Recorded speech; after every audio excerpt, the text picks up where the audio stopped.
Hi everyone. So in this video, we're going to be talking about dimensional analysis and how we use that with Avogadro's number. Now remember, in our video all about dimensional analysis, we talked about the difference between equalities and conversion factors. So Avogadro's number, which is named after Mario Avogadro, is 6.02 times 10 to the 23 particles. And that number is equal to 1 mole of whatever substance we have. So this is how you write Avogadro's number as an equality. Now remember, the word particles is just the sciencey word for and things or particles can have other units of measurement that we swap out for it. So particles can also be atoms, molecules, or formula units. So anytime you see one of those 4 words as your unit of measurement, you know that you are going to be using Avogadro's number. Now, we write Avogadro's number as an equality to show that the 6.02 times 10 to the 23 particles are always equal to 1 mole, but we can write it as a conversion factor, which is also a fraction. So it can be written as either 6.02 times 10 to the 23 particles in the numerator of the fraction with our 1 mole of our substance at the bottom, or it can be flipped around and the 1 mole of our substance is at the top and 6.02 times 10 to the 23 particles is in the denominator. Now, both of these are equal, right? It's just 2 different ways of writing the same equality, but we will not always use one or the other. It'll be based on how our problem is set up. So, for example, if we look at example number 1, it says, how many moles of carbon are in 8.76 times 10 to the 28 atoms of carbon? So whenever you're doing this kind of problem, you're always going to want to label what's given to you and what you're looking for. So if we write down, okay, what's given to us, that is our number. We have 8.76 times 10 to the 28th atoms. Excuse me, I almost wrote moles, but it says atoms of copper. And what we are looking for is what we're trying to find, which actually that's a shorter word, so I'm just going to write that. What are we trying to find? That's our question. It says, how many moles of carbon? And I wrote copper instead of carbon. Goodness. So we're trying to find moles of carbon. So whenever you do this, you want to look at a couple things. The first thing you want to look at is our unit. So the first unit says atoms, and so that means that we'll need Avogadro's number. And I should have given myself more room on here. But we're going to need Avogadro's number because of that. Because our element is carbon in both of them, we don't need to do anything there. We will in the future if they're different. And because this says moles, we also don't have to do anything. So you do nothing when it's moles. That's all you need to know there. So what we do is when we set up our t-chart, okay, which looks like this, we take what's given to us and we put it first. So we put 8.76 times 10 to the 28 atoms of carbon. Now, when you set up your t-chart, you have to have all 3 things. You have to have the number, 8.76 times 10 to the 28. You have to have your unit of measurement, which in this case is atoms, and you have to have the identity of your substance, which is carbon, the C for carbon. And when you set up your t-chart, okay, our goal is to use a conversion factor that will get rid of the word atoms so that we can have moles, okay, because our goal is to get rid of atoms. That's what's given to us. So when we have atoms in the numerator of our chart, that means the word atoms also has to appear in the denominator of our chart in order to cancel it out.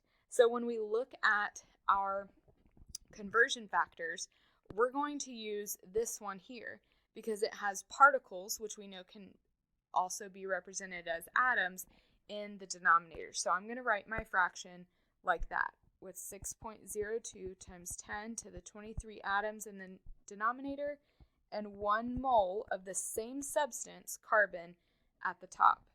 And we can see that that was the only conversion factor we needed. Atoms of carbon cancel out with atoms of carbon. Moles of carbon matches what we're trying to find. So that means we can just put this in our calculator.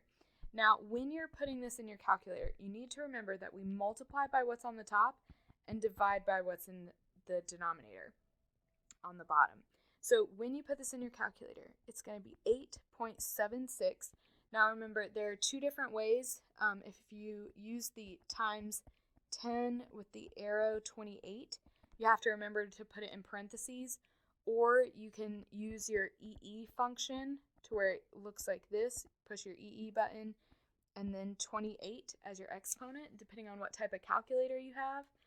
And then you're going to multiply by 1 and divide by 6.02 times 10 to the 23rd, like that, or again 6.02 EE 23. Either way, and when you do that, you'll get 14514.95. Now, when you do this, and it's 9502, for my honors class, you're going to want to round based on the correct number of significant figures. For my regular chemistry class, just keep 2 numbers after the decimal, so we will keep this, so it would be 14551.95, and then we keep moles of carbon. That would be how we write our final answer.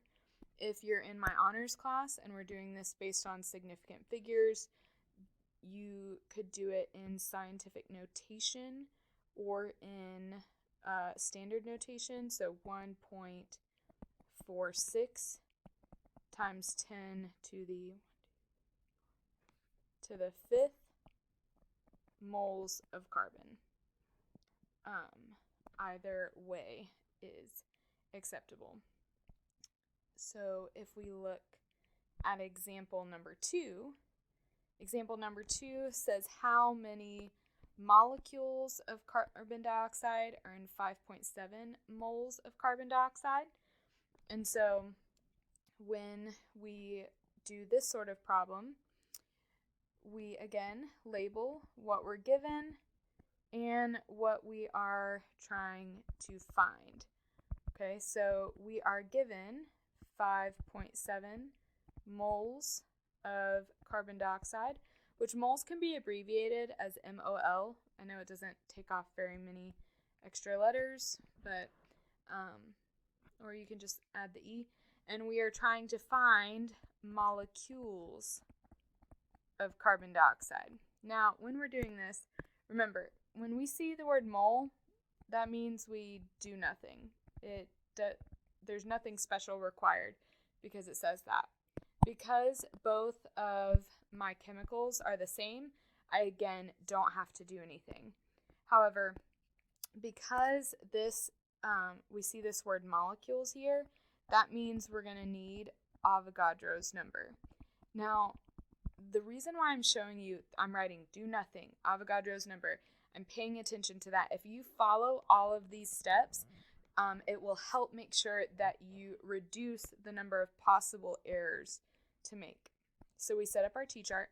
We know that all we're going to need is Avogadro's number, and we already have Avogadro's number written as our 2 conversion factors here. We use the first one here in our first, or the second one in our first problem, but let's see if we're going to need it again. So if we set up our problem, we have 5.7 moles of carbon dioxide, and because I have moles of carbon dioxide in the numerator, I'm also going to need it in the denominator to cancel out.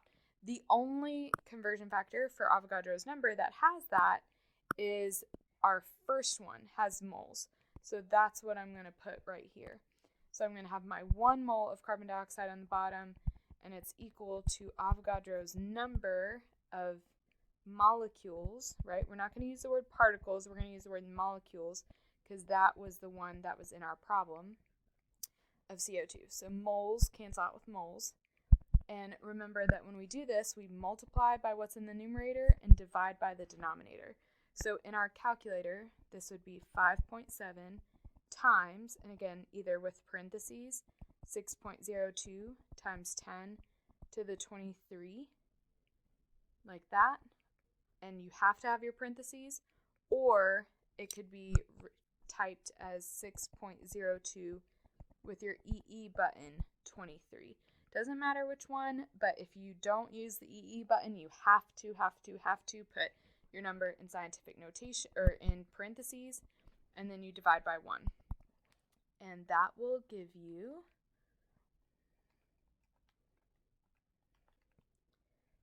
3.43 times 10 to the 24th.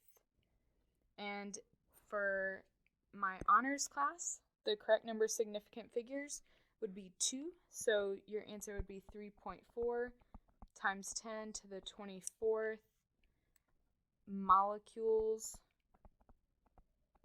of CO2. If you are in my regular chemistry class, or 2 numbers after the decimal, so 3.43 is fine, and again, you still have to have molecules of CO2. So this is kind of how you do dimensional analysis with Avogadro's number. You have several practice problems here. You will be able to check your work on e-class or with me in class. So hopefully this video makes sense. If not, there are lots of other videos on this YouTube channel in this playlist of dimensional analysis with Avogadro's number, so you can check those out.